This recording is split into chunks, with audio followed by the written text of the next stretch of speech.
धर्मगुरु और सदगुरु में फर्क कर लेना। धर्मगुरु तो अक्सर थोथा होता है, जैसे पोप धर्मगुरु है। अगर पोप को धर्मगुरु कहते हो तो जीसस को धर्मगुरु मत कहना, वो जीसस का अपमान हो जाए। जीसस के लिए कुछ और शब्द उपयोग करो, सदगुरु। पूर्व के शंकराचार्य धर्मगुरु, लेकिन आदि शंकराचार्य को धर्मगुरु मत कहना, नहीं तो भाषा में कोई अर्थ ही ना रह जाएगा।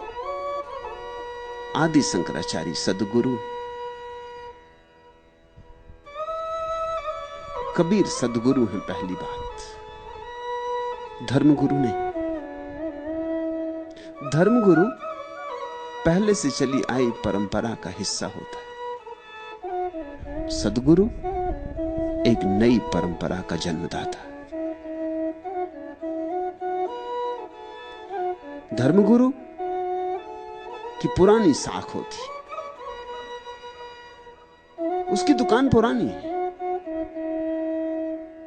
वो किसी पुरानी दुकान का हकदार है, वसीयतदार है, चाहे उसकी अपनी कोई संपदा ना भी हो, लेकिन बाजार में उसकी प्रतिष्ठा है।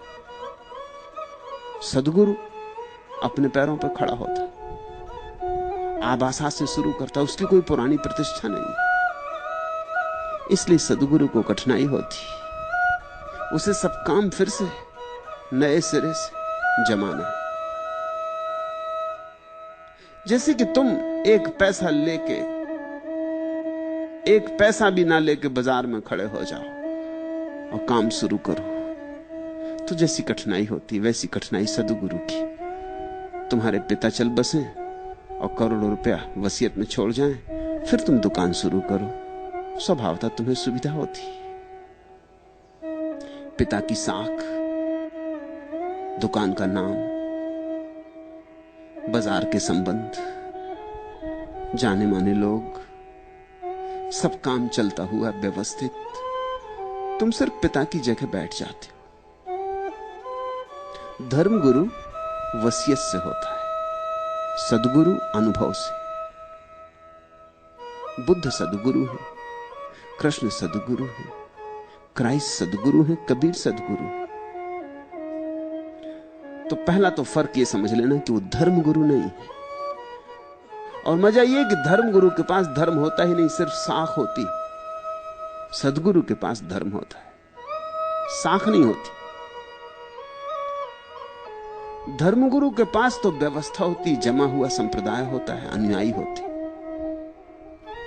सदगुरु के पास कोई नहीं होता, सिर्फ परमात्मा होता है। बस परमात्मा की संपत्ति से ही उसे काम शुरू करना पड़ता है। एक अनुभव की संपदा होती, उसे खोजना पड़ता है, उसे शिष्य खोजने पड़ते हैं, जो सीखने को तत्पर हों, जो पात्र हों, वे खोजने पड़ते हैं।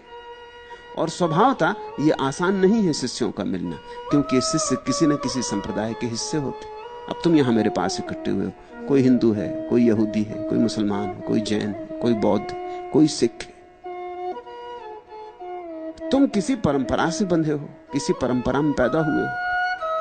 तुम्हें तुम्हारी परंपरा से निकालना अड़चन की बात है। तुम्हारा भी निकलना तुम्हें कठिनाई की बात मालूम होती, क्योंकि हजार न्यस्त स्वार्थ है।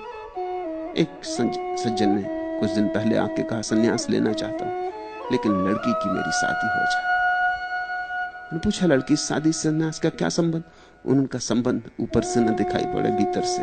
मैं सन्यासी हो गया तो फिर लड़की की शादी करना मुझे मुश्किल हो जाए,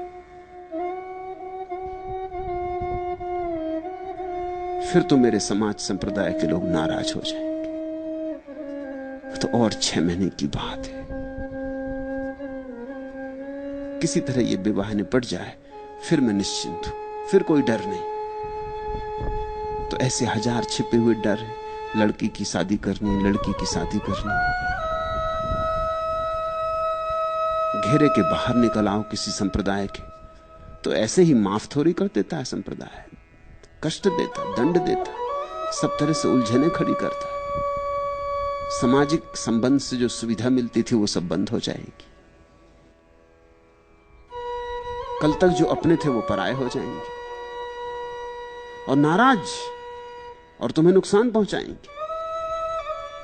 क्योंकि कोई समाज ये बर्दाश्त नहीं करता कि उसके घेरे के भीतर से कोई आदमी बाहर निकल जाए। उसकी संख्या कम कर जाता, उसकी शक्ति कम कर जाता, उसकी पूंजी कम हो जाती, उसका बल कम हो जाता है। इसलिए जिस झंडे के नीचे तुम खड़े हो उस झंडे के नीचे से निकलना आसान नहीं। फिर तुम्हारे जीवन की सीमाएं हैं, अड़चने उलझने हैं, नौकरी खो जाए, संबंध टूट जाएं, अड़चने पैदा हों, घर में दुख सुख होते हैं तो समाज का साथ मिलता है, वो सब मिलना बंद हो जाए।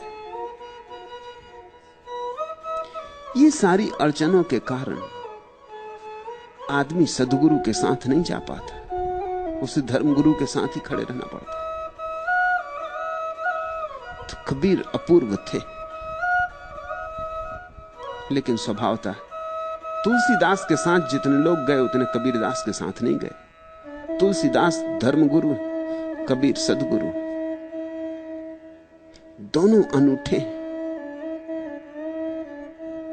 जहां तक काव्य का संबंध है, साहित्य का संबंध है, तुलसीदास भी अनूठे हैं जैसे कबीरदास अनूठे। मगर जहां तक अनुभव की संपदा का संबंध है, तुलसीदास परंपरागत है, कबीरदास क्रांतिकारी है। तुलसीदास लकीर के फकीर है, कबीरदास विद्रोही। तुलसीदास बाप दादों की वसीयत पर खड़े, कबीरदास अपने पैरों को, अपने ही पैरों पर अपनी जड़ों को फैला के खड़े। स्वभावतः तुलसीदास को ज्यादा प्रेमी मिल जाएंगे, इसलिए रामचरितमानस घर घर पहुंच गए। कबीरदास के वचन घर घर नहीं पहुंच सके। यही है आश्चर्य कि जितनों तक पहुंच सके इतनों तक भी पहुंच सके, यह भी कम आश्चर्य नहीं। क्योंकि कबीरदास की बात तो बड़ी आग जैसी,